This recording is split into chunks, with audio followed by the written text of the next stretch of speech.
Lahat po tayo ay nagpapasalamat sa Diyos. Kasi ang Diyos na Panginoon, Hari ng mga hari, bumaba sa lupa, hindi para magtayo ng religion, hindi para mag-establish ng religion, kundi ang mission ng ating Panginoon is relationship. Maibalik tayo sa Diyos. Magkaroon tayo ng relasyon sa Diyos. At salamat sa Panginoon, tayong mga ligaw, tayong mga wala sa Panginoon, nakakilala tayo sa Panginoon. Meron tayong relasyon sa Diyos. Pakisabi po, relationship. At ito pong relationship natin sa Panginoon, iniingatan natin ito. Sino pwede magsabi, ito na pinakamahalaga sa akin? Iniingatan mo ito. Gusto mo itong i-treasure, i-value, paunlarin. Kaya ang topic po natin ngayon ay spiritual growth, spiritual maturity.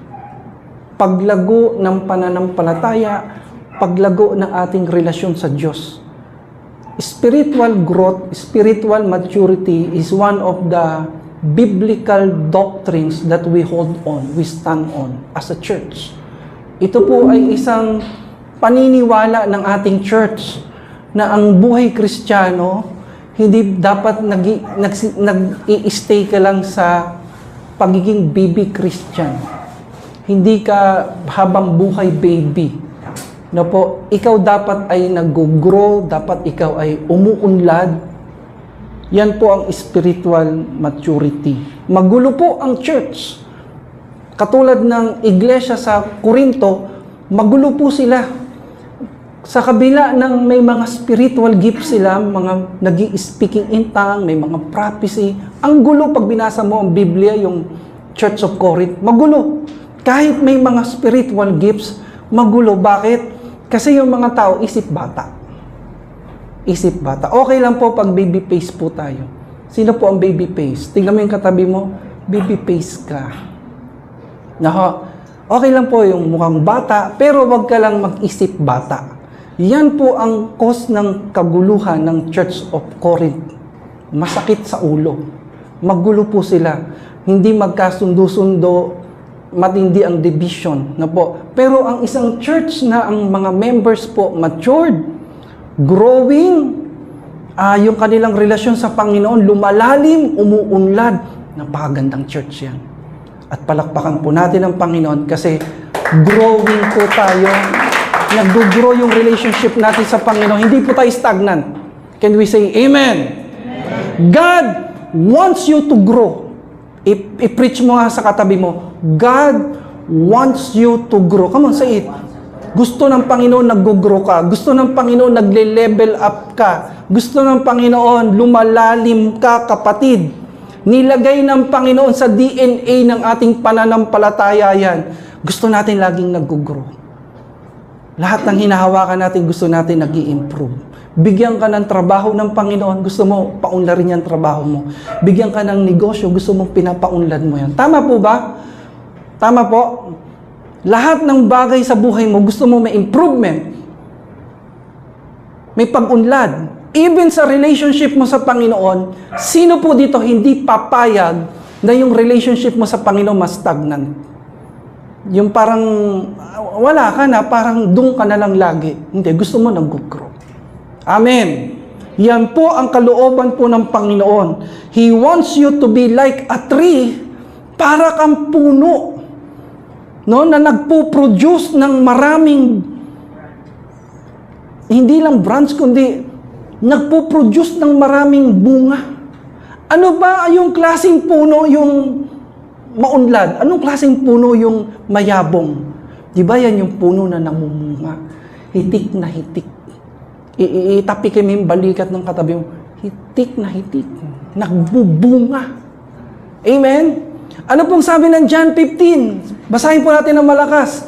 John 15 verse 1 to 2. 1, 2, 3, go. I am the true vine, and my Father is the gardener. He cuts off every branch in me that bears no fruit, while every branch that does bear fruit, He prunes so that it will be even more fruitful. God wants you to be fruitful, kapatid. Gusto ng Diyos nagbubunga ka. Gusto ng Diyos nag-grow ka. Amen. Anong klaseng bunga yan? It is the fruit of the Holy Spirit. According to Galatians chapter 5. Ano yung bunga ng Espiritu? Ano pong sabi dyan? The fruit of the Holy Spirit is, pakisabi po, love. Sigaw po natin, joy, peace, patience, kindness, goodness, faithfulness, gentleness, isigaw mo ng malakas sa katabi mo, and self-control. Self-control. Yan po yung tinatawag nilang 9 fruits of the Holy Spirit. Pero sabi ng iba, isa lang daw ang fruit of the Spirit. Kaya sabi sa Bible, the fruit of the Spirit is love. At kapag may pag-ibig, nandoon na yung gentleness, nandoon na yung faithfulness, nandoon na yung goodness, nandoon na lahat. Amen po. May mga Kristiyano, minsan, nung bata pa ako, nagugulat ako, sabi nila hindi ko maintindihan nalaglagan naman ako ng bunga. Sabi ko, nasaan ang bunga? Yung pala, sabi sa akin, nalaglagan ako ng bunga, yung bunga ng Espiritu, na wala ng pasensya. No? At salamat sa Diyos, if you are growing in the Lord, nagbubunga ka. Amen. Amen. Gusto mo magbunga? Gusto mo mag-grow? Tanungin katabi mo, gusto mo nagbubunga ka? Nakikita sa iyo yung love, patience, goodness, self-control. Gusto mo yan? Pakisabi sa katabi mo, magpatabas ka. Oh, yun yung yun ang solusyon diyan. No, magpatabas ka. Sabi diyan, tingnan niyo po ang sabi, while every branch that does bear fruit, yung sanga na nagbubunga, He prunes so that it will be even more fruitful. Kaya kung gusto mong lalo kang nagbubunga, payagan mo ang Panginoon na tabasin lahat ng dapat tabasin. Linisin yung mga dapat linisin po sa atin. Amen. Amen. Tagpasin yung pangil, yung sungay, yung buntot, pakpak, lahat ng cowardliness, lahat ng ugali na hindi sa Panginoon, sikuhin mo yung katabi mo, paalis mo na yun. Patagpas mo na yan. Amen. Amen. Kung minsan, hindi po natin nagigets, hindi natin naiintindihan yung Panginoon, akala natin sinasaktan tayo. Akala natin, parang pinapahirapan tayo ng Panginoon. Lord, bakit parang sinasaktan mo ako? Hindi po. Bilang isang mabuting tagapag-alaga, ginagawa niya yun para lalo kang magbunga. Nakita niyo po yung tanim namin doon, yung bulaklak namin na kulay violet. Naku, abang tinitrim namin yun, dumadami ng dumadami. Ganun katindi yun. Amen. The word metamorphosis came from the Greek word metamorphosis, which mean, pakisabi po, transformation.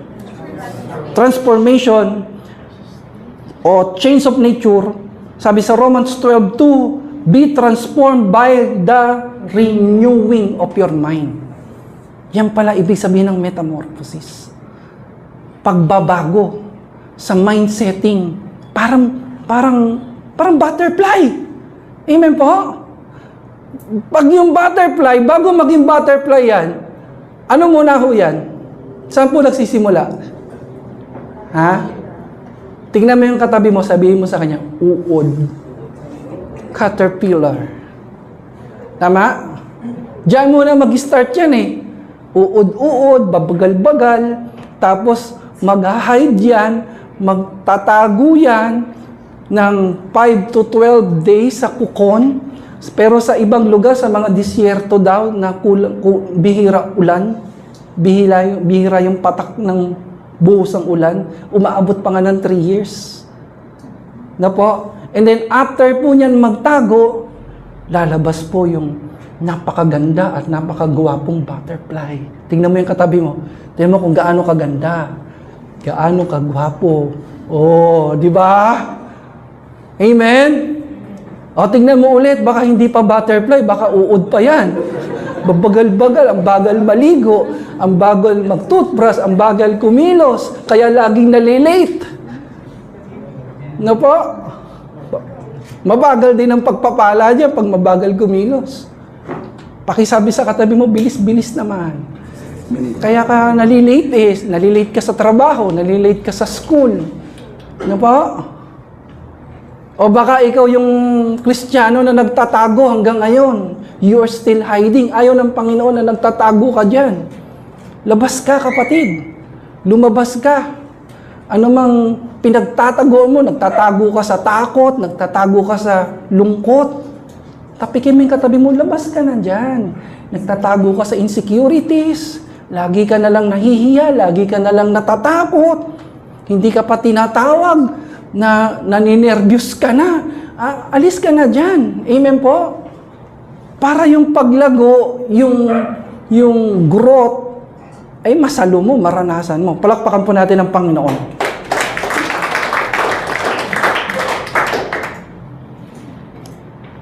Ayaw ng Panginoon na hindi tayo nag-grow. Ayaw ng Panginoon hindi tayo nagmamatured. Ayaw ng Panginoon yung relationship natin sa Kanya hindi nag-grow.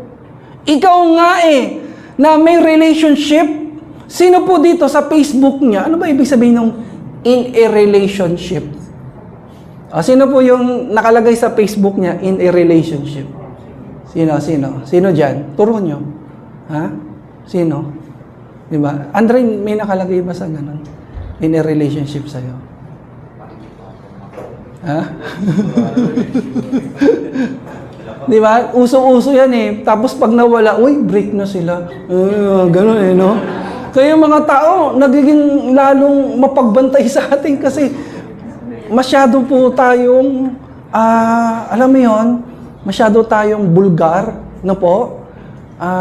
Pero salamat sa Panginoon, kung wala ka mang relasyon ngayon o may relasyon ka, gusto ko sabihin sa iyo na may relationship ka kay Lord. Amen.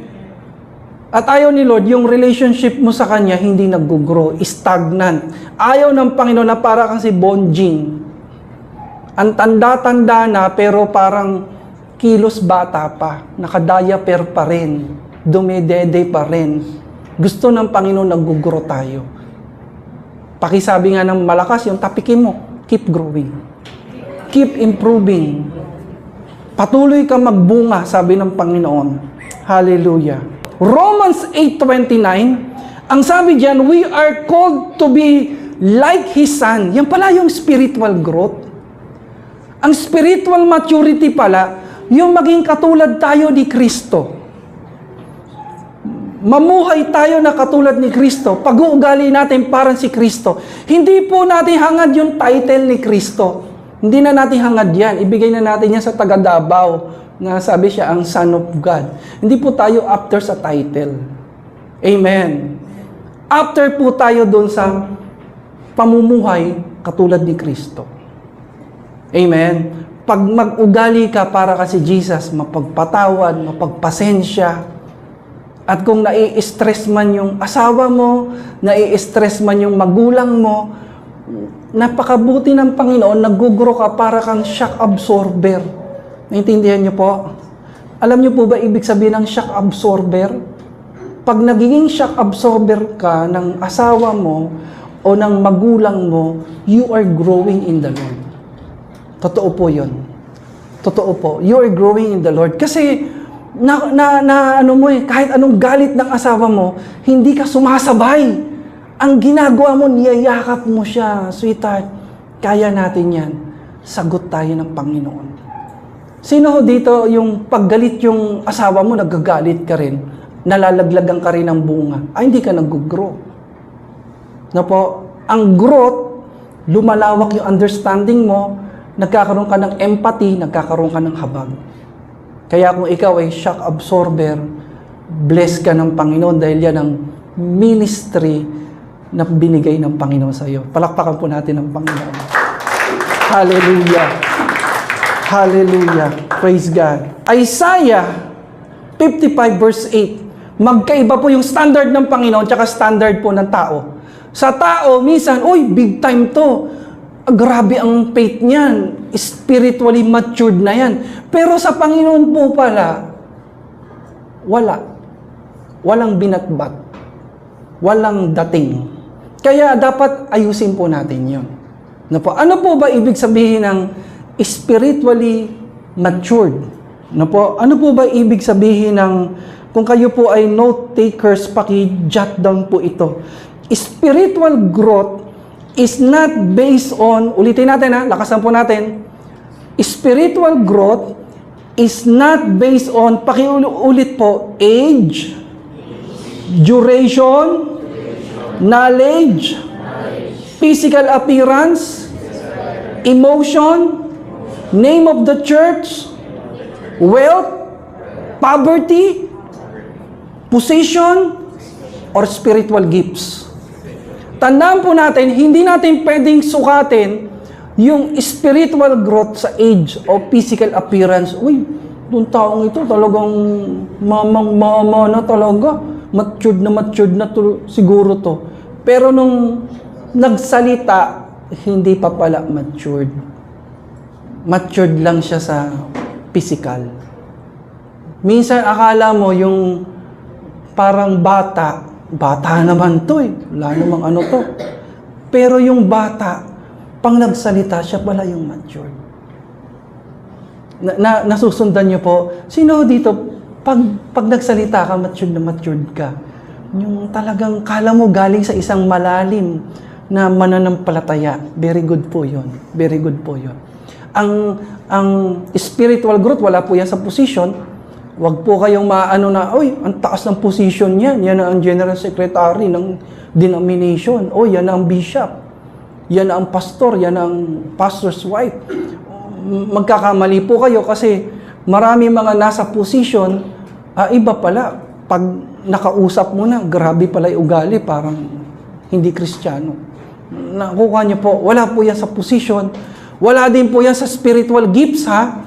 Akala ko noon, pag may mga spiritual gifts, Kuya Seg, ay, grabe spiritual gifts nito, grabe anointing, malalim na talaga sa Panginoon. Wala po. Tignan niyo po yung Church of Corinth. They have all the spiritual gifts, pero mga pasaway. Wala po dyan. Wala po sa position. Naalala ko po, nung batang Kristiyano ako, batang pastor po ako, dumalaw po kami sa isang tao na nire-reach out namin. Dala ko yung mga elders. Dala ko yung mga matatanda ng simbahan. Aba, nakakalungkot mga kapatid. Hindi ko makakalimutan yung story yon. Yung encounter ko na yon. Alam niyo po, nagulat po ako, yung dalawang kasama ko, nag-aaway po sila na parang nasa palengke. Ay! Grabe, sabi ko, Lord, wala talaga ang maturity sa position. Amen. Wala po yan sa payamanan. Ito mayaman, matured siya. Walang ganon. Wala yan din, ay kami mahirap, kami yung mas matured kay Lord. Wala po dun. Hindi po sa physical, hindi sa material. Wala po doon ang spiritual maturity. Wala po yan sa emotion na, ay, ang tindi ng emotion nito.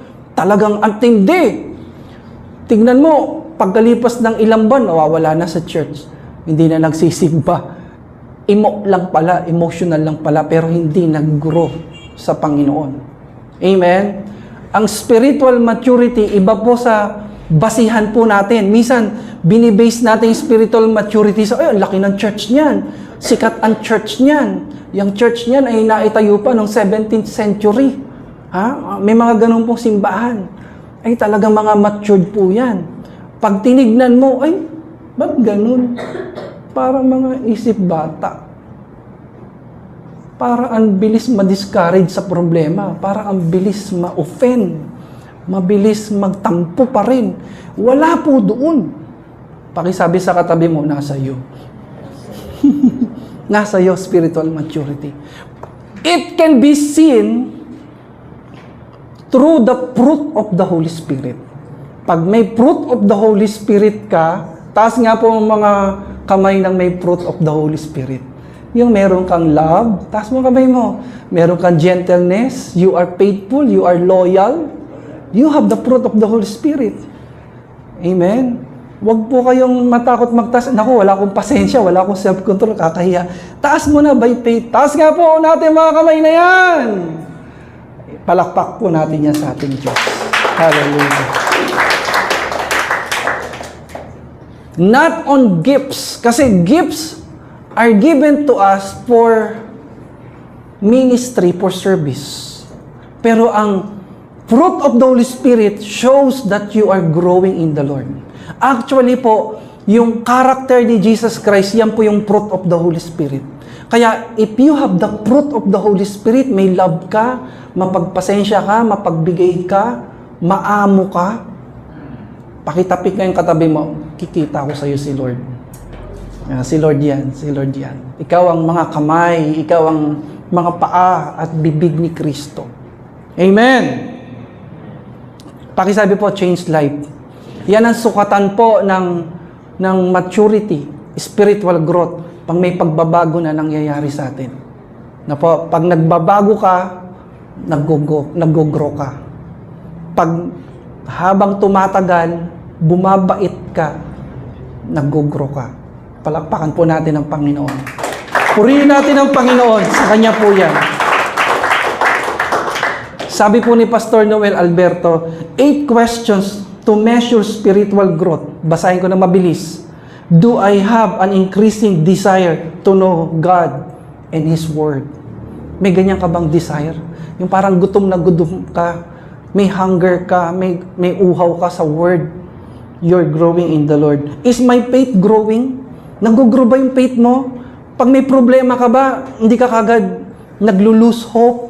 Hindi ka nawawala sa church, hindi ka nawawala sa paglilingkod. Ikaw ba yung tao na pag may problema, lalo kang nag-church, lalo kang naglilingkod sa Diyos? Congrats, you're growing in the Lord. Ano pa po?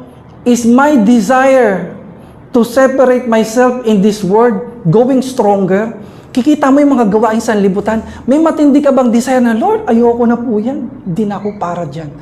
Nag-grow ka. Ano pa po? Do I have a heightened desire regarding spiritual welfare of others? Pag may ganyan ka, yung parang concern.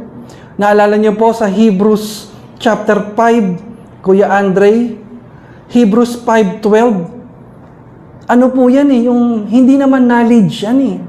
Hindi naman tinutukoy dyan yung mauhaw ka sa karunungan, sa knowledge. Sabi nga ni Paul, ni Apostle Paul, delikado nga yan pag masyado kang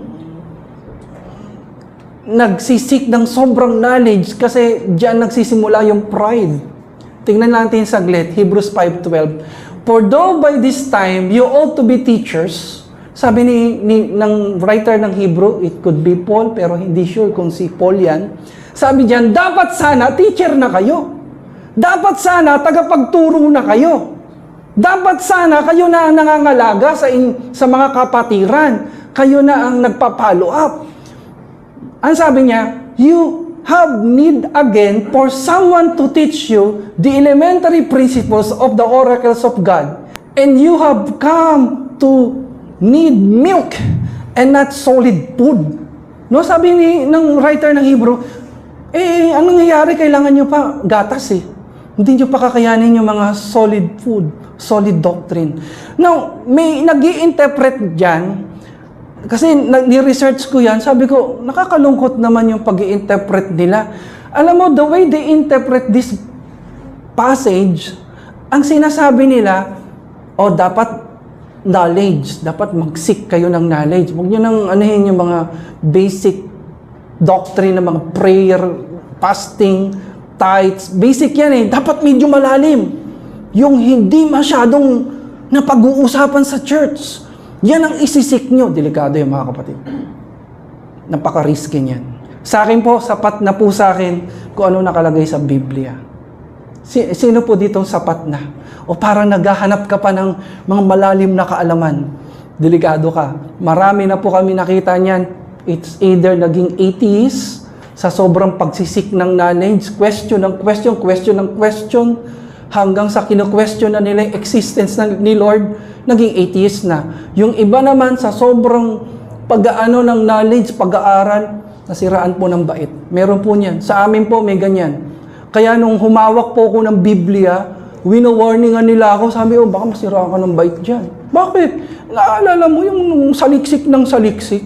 Lahat na lang inaaway, lahat na lang kinakagalitan gamit ang Biblia, parang nasiraan na. Well, sa atin po, mahalaga po yung may sapat kang kaalaman na ang Panginoon ay mabuti, ang Panginoon nagliligtas, nagpapagaling, nagpo-provide, na dapat mong paglingkuran. Sapat na yun. At itong kaalaman na ito, ina-apply mo.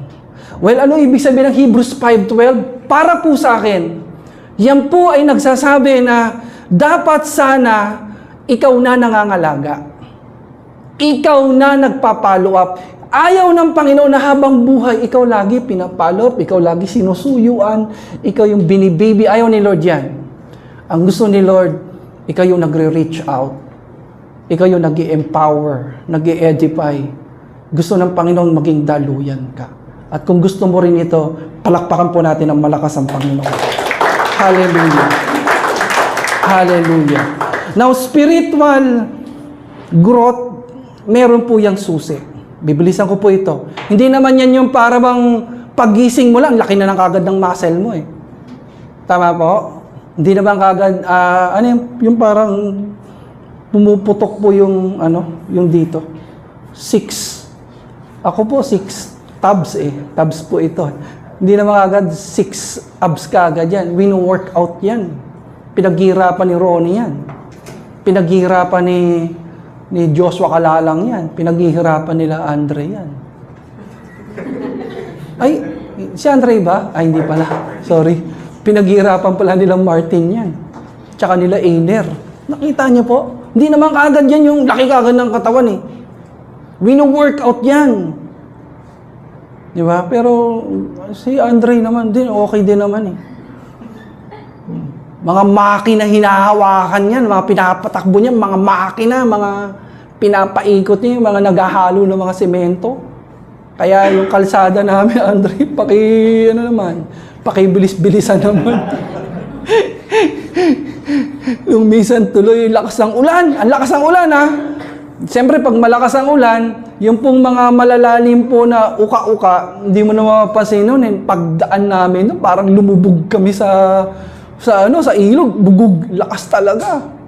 Kaya sabi ko, Lord, tulungan mo si Andre, mga kasama niya.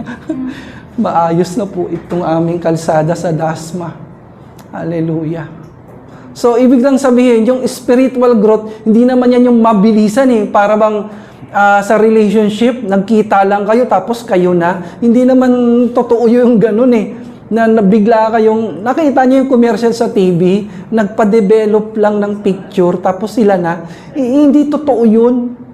Yung relationship, nagsisimula muna yan sa batian, di ba? Friendship, di ba? Tatawagan ng best. Hanggang sa tumatagal, nagiging kayo na, nagiging komportable na kayo. Nag-grow! May progreso. Progressive, gradual. Ganon din po sa relationship natin sa Panginoon. Bibilisan ko po ito dahil excited po akong ikwento sa inyo si Brother Nor Ray. Mamaya kukwento ko po sa inyo. Well, ano po ang mga susi para sa spiritual growth? Ito po, mabilis lang po. Ang buhay Kristiyano ay parang gulong ng bisikleta. Dapat nagpapatuloy ka. Pakisabi po, patuloy ka. Patuloy. Pag huminto ka sa pagpipedal, hihinto yan. Kaya sa buhay Kristiyano, hindi na mahalaga kung ano nangyari sa iyo, ang mahalaga, nagpapatuloy ka. Amen. Next, napakahalaga na si Kristo lagi nasa sentro mo. Siya lagi ang nasa una mo. Siya lagi ang first priority mo. Kasi nakakabit kay Kristo lahat.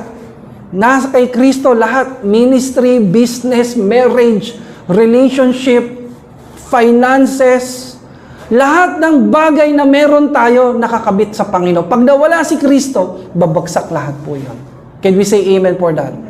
Amen. So ano po ang kailangan para lumago po tayo sa pananampalataya? Unang-una po, number 1 is, pakisabi po, prayer.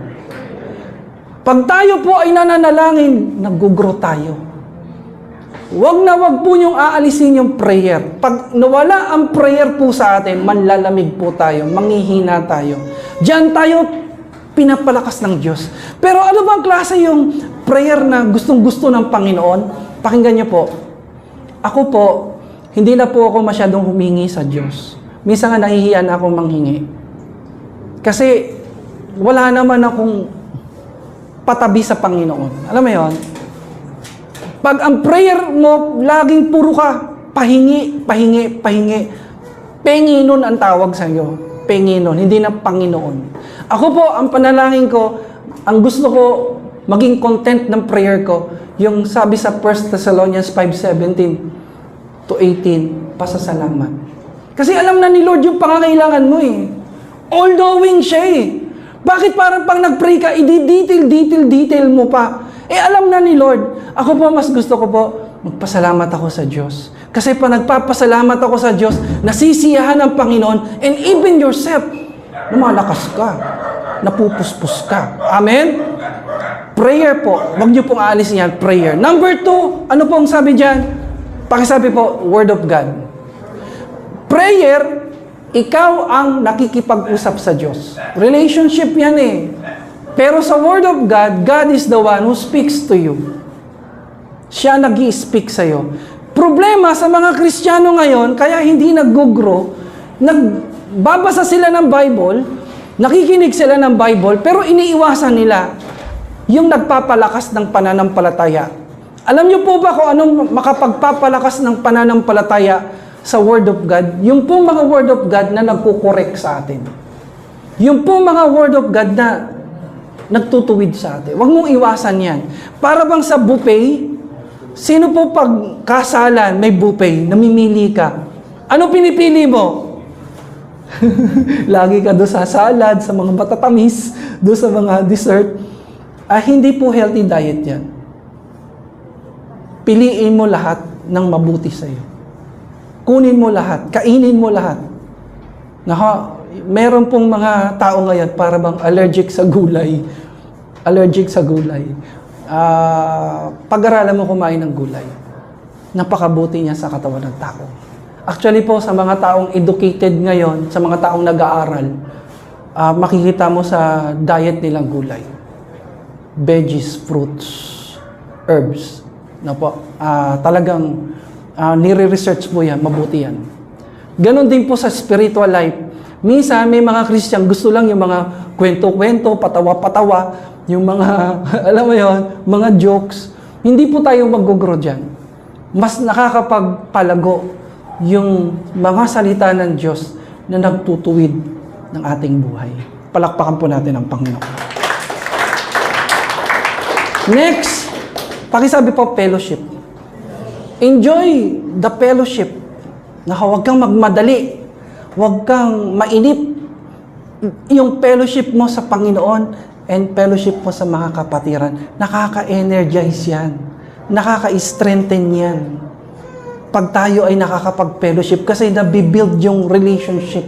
Pag nabibuild yung relationship, nag-grow tayo ng mabilis sa Panginoon. Next is, ano pong sabi dyan? Witnessing. Marami pong Kristiyano ngayon, pasok ng pasok sa ministry, pero napansin namin, hindi nag-grow.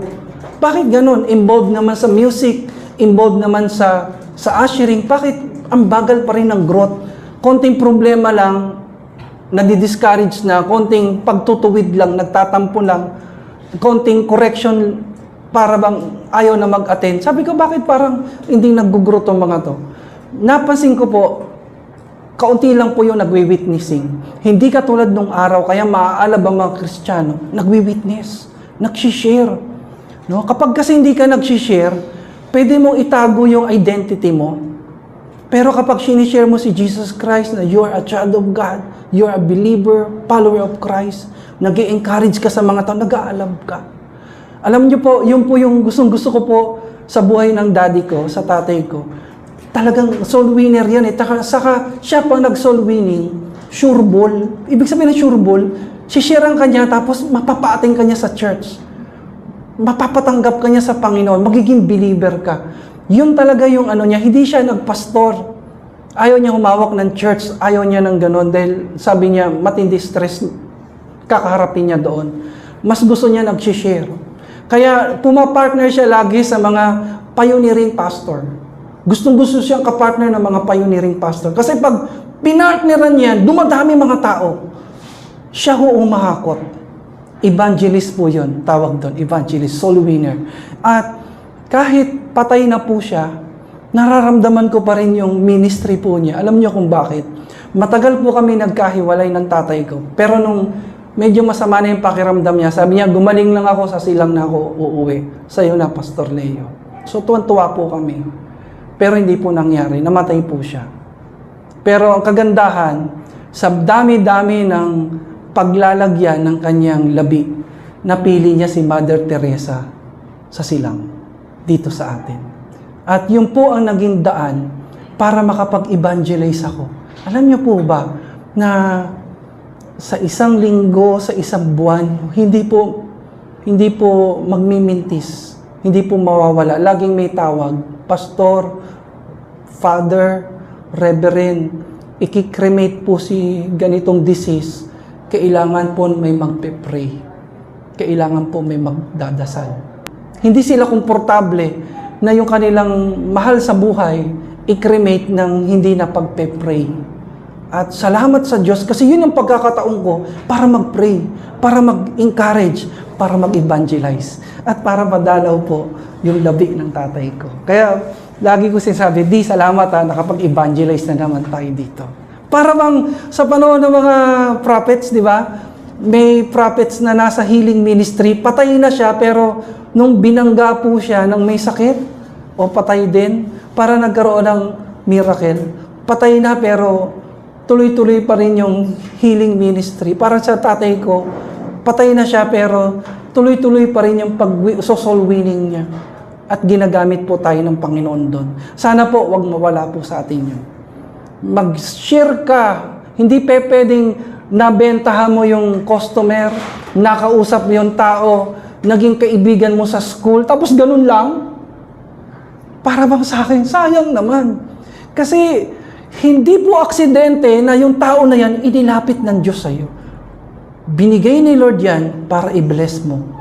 You are blessed to be a blessing. Nilagay ni Lord yung mga taong yan para ma-encourage mo. Nilagay ni Lord yung mga taong yan para madala mo sila sa Panginoon.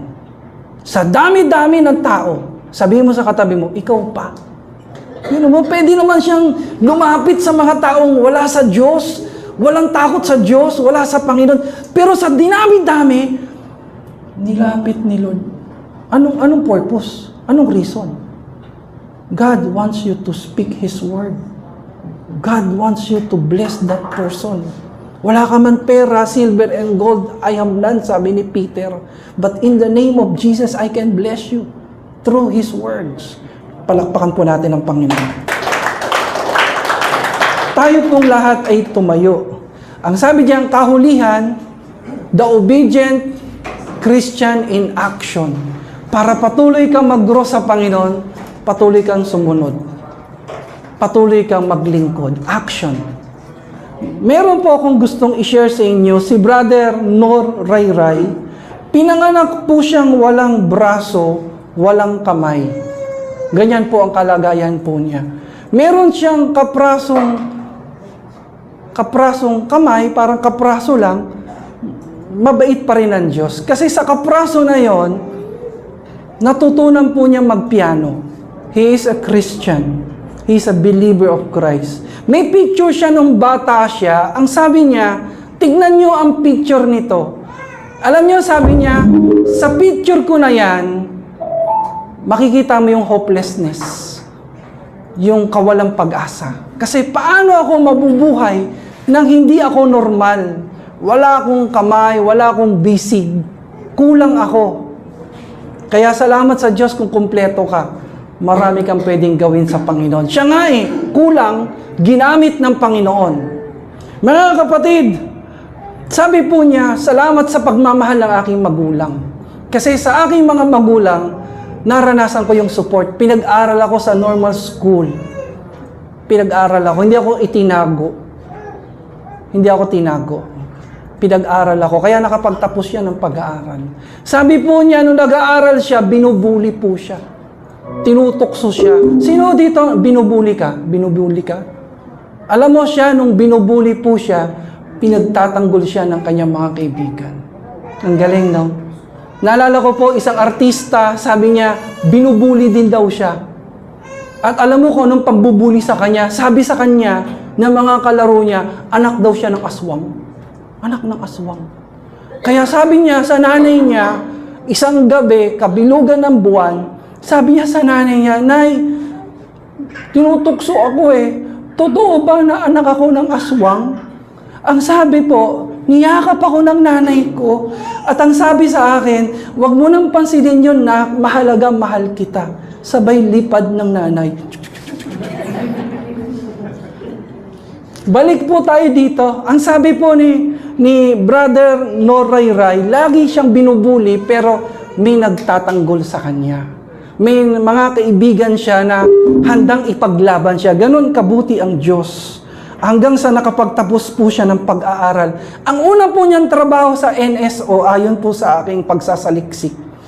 NSO, alam niyo po trabaho niya sa NSO, ayaw siyang tanggapin. Kasi nga, alam mo yon, parang ina-underestimate siya. Nagmakaawa po siya, Sir, kaya ko pa po magsulat. Kaya ko pa po maglakad. Alam mo, unang trabaho niya, taga-survey. Survey po, talagang house to house. Ulan, araw, talagang house to house po. House to house. Sabi niya, ang hirap magpayong. Paano ko magpapayong na ganito kalagayan ko? May hawak pa akong mga portfolio, may hawak pa akong mga maleta. Sabi niya, ang hirap. Kaya ang ginawa niya, hinagis niya na yung payong, bimpo na lang po. Pero salamat sa Diyos, sabi niya, salamat sa Diyos, nagka-jowa ako. Kaya sabi mo sa katabi mo, may pag-asa ka pa. No, may pag-asa ka pa, Ronnie. May pag-asa pa, nagka-jowa. Yung kanyang girlfriend po, tumutulong po sa kanya every Saturday para mag-survey, para mag-house to house. At salamat sa Diyos, ito pong girlfriend niya, hindi lang niya naging girlfriend, naging asawa pa niya. Amen?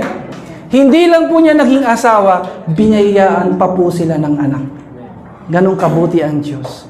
Pero ito po nakakalungkot, namatay po yung asawa po niya. Dahil sa cancer, breast cancer. Namatay po yung asawa niya. Akala ko, magagalit na siya. Sisisihin niya na ang Diyos. Kasi, iba pag nawalan ka ng asawa. Ewan ko po. Sa akin po, iba yun. Pag ikaw yung taong may asawa, maiintindihan mo yung sinasabi ko. Sa akin, parang mahirapan ako doon. Kasi kalahati ng buhay mo, yung asawa mo. Kaya nga, pag nawala yung asawa, parang kulang yung buhay mo. Amen? Siya na kamay mo, siya na paa mo, nawala. Pero instead na sisihin niya ang Diyos, nagpatuloy siya sa Panginoon. Tayo po, pag may nawawala sa atin, hindi man tayo nawala ng kamay, hindi tayo nawala ng braso. Ang nawala lang sa atin, kaunting bagay lang para bang nagagalit na tayo. Amen po. Pero itong taong ito, malaking bagay po nawalan sa kanya. Hindi niya sinisi si Lord, the Lord. Bakit ganun? Hindi mo na nga ako binigyan ng arms, hindi mo na ako binigyan ng maayos na kamay, braso. Nawalan pa ako ng asawa. Hindi niya po sinisi ang Diyos. Kundi, pagpupuri pa rin ang ginawa niya. Let's worship the Lord. Let's sing this song for the Lord. Sa mga nagsasabing hindi nagkulang ang Panginoon, sa mga nagsasabing mabuti ang Diyos, awitin po natin ito para sa Panginoon. Hallelujah. Ikaw lang ang pag-asa ko, tanging ikaw ang buhay ko, Jesus. Yes, Lord Jesus.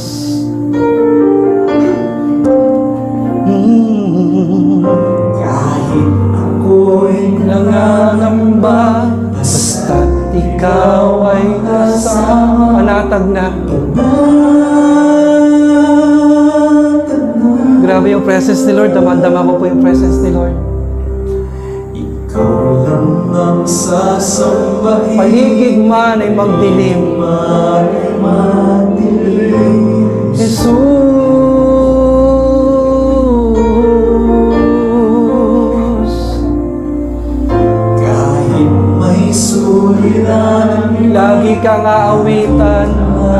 lagi kang sasambahin, Panginoon. Lamang.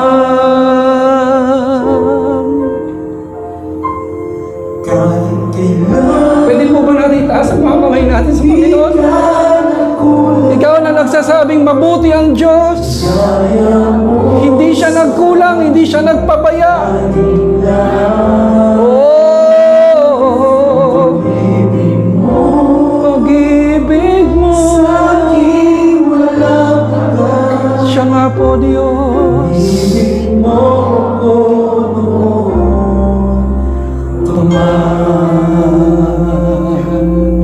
Thank you, Lord, for your presence. Thank you for your love. ng sasamba Paligid man ay magdilim, magpapatuloy kami sa iyo, Lord. Maglilingkod, magtatapat. Yeah! kahit may suliranin man, lagi kang aawitan. Ikaw lamang, O Diyos. Taas mo ang kamay mo sa Panginoon. Hindi siya nagkulang. Yaya mo sa akin, laging laan. Pag-ibig mo Pag-ibig mo sa akin, walang hanggan. hanggang Pag-ibig mo ako noon, pag-ibig mo ako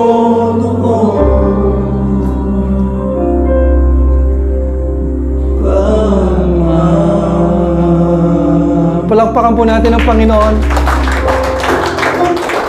Palakpakan natin ang Panginoon. Purihin po natin ang Panginoon.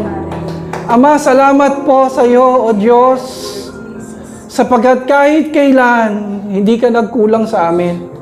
Hindi ka nagpabaya. Hindi ka nang iwan. Kaya, Panginoon, magpapatuloy kami, anuman ang pagdaanan po namin. Kung may mga bagay man na kulang, kung may mga bagay man na nawawala, alam namin isasauli mo ito. Alam namin na papalitan mo ito. Alam namin na higit mong pagpapalain ang inyong mga anak. Patuloy mo lang aming palaguin. Patuloy mo lang paunlarin pa ang aming pananampalataya, Lord. Aming paglilingkod sa iyo. Salamat. Ang totoong lumalago sa pananampalataya ay yung nagpapatuloy. Kahit anong pagdaanan, kahit anong pagsubok, hindi nawawala, hindi nagtatampo, hindi lumalayo, kundi nagmamahal. Patuloy na nagmamahal at nagpupuri sa Panginoon. Salamat, O Diyos. Thank you, Lord, for your presence. In Jesus' name we pray. Amen and amen. Thank you, Lord.